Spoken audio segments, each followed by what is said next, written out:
What's up, guys? Steve here with your stimulus package update as of today, Monday, October the 12th. And I want to get you guys caught up on everything that unfolded yesterday since I didn't upload a video. I took the day off with the family, so I want to let you guys know what happened. So Saturday, we saw Nancy Pelosi release a letter essentially rejecting the counteroffer from White House officials. Well, yesterday we saw her release another letter, and then we saw White House officials release a letter, and then we saw the reaction of Congress, many of which, like Andrew Yang, came out and said, take the stimulus package deal, just take the offer so we can get provisions. And we had some other members of Congress that said, you know what, let's not even just do a deal at all. So I'm going to get you guys caught up on all the details of what unfolded yesterday, let you guys know where we currently stand. And if you like that, if you could do me a quick favor before we dive in, it'll just take a second, just ever so gently click that like button.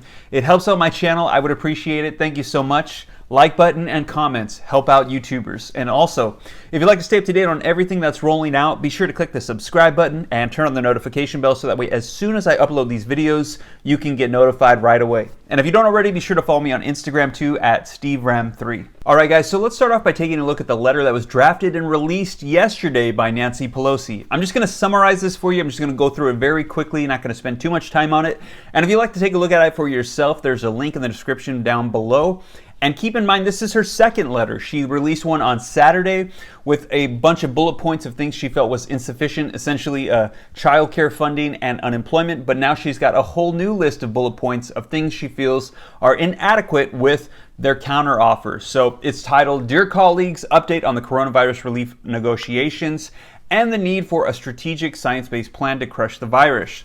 She starts off by saying yesterday over 54,000 new cases of the virus were reported. So emphasizing that we're still in the middle of this. Now, if we jump down a little bit, she says the past week, the president demonstrated very clearly that he has not taken the war against the virus seriously, personally, or nationally.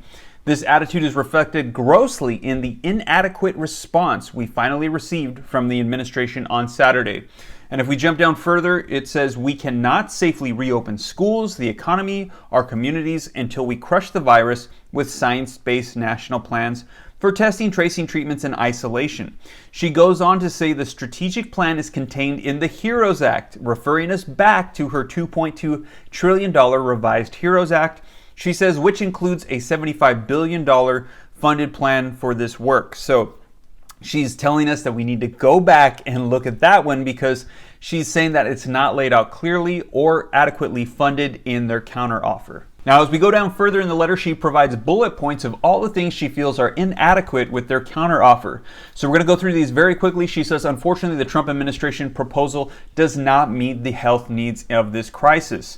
And she says total funding. The administration has offered what seems to be about $45 billion in new money, which is about 60% of what's needed according to medical experts. Then she goes through and talks about how there's not enough for testing. There's no plans for metrics. There's about 1/10 of what's needed to be recognized to stop the continuing spread of the virus. This is unacceptable. Territories and tribal communities. Unacceptability, the Trump plan offers no support for territories, very minimal support for tribes. Communities of color, cruelly nothing to address inequities in COVID incidences and impacts on communities of color. And the national plan, pretty much summing it up, tragically, the Trump administration has no national plan for testing, tracing, and treatment. And she says that it's been a miserable, deadly failure on their part. However, she continues on and says that she's hopeful that they can come to an agreement and that updates will continue to be ongoing. So she's saying that they're still going to continue to negotiate. And she keeps bringing up the plans that were laid out in her $2.2 trillion revised HEROES Act, essentially telling them to go back and look at that once again. So not too long after we saw her release this letter, then we saw White House officials Steve Mnuchin and Mark Meadows release a letter as well. So I'm going to cover this really quickly, just going to summarize it. If you'd like to read it for yourself, link in the description below, but just want to cover this briefly. When COVID-19 forced the president to shut down the economy, we worked very quickly with the Senate and the House to pass unprecedented legislation to help the economy. We are very proud that the party politics was put aside and that the Senate passed two important bills, 96-0 and 100-0. So they're praising the efforts of Congress to get legislation done to provide stimulus. Now, if we jump down further in the letter to the last two paragraphs, it says, the House has passed two separate partisan bills instead of compromising with us on bipartisan legislation like we have done in the past. We will continue to try to work with Speaker Pelosi and Senator Schumer. It is not just about the top line number, but also about the legislation that can be passed by both the House and the Senate and signed into law by President Trump to help American people.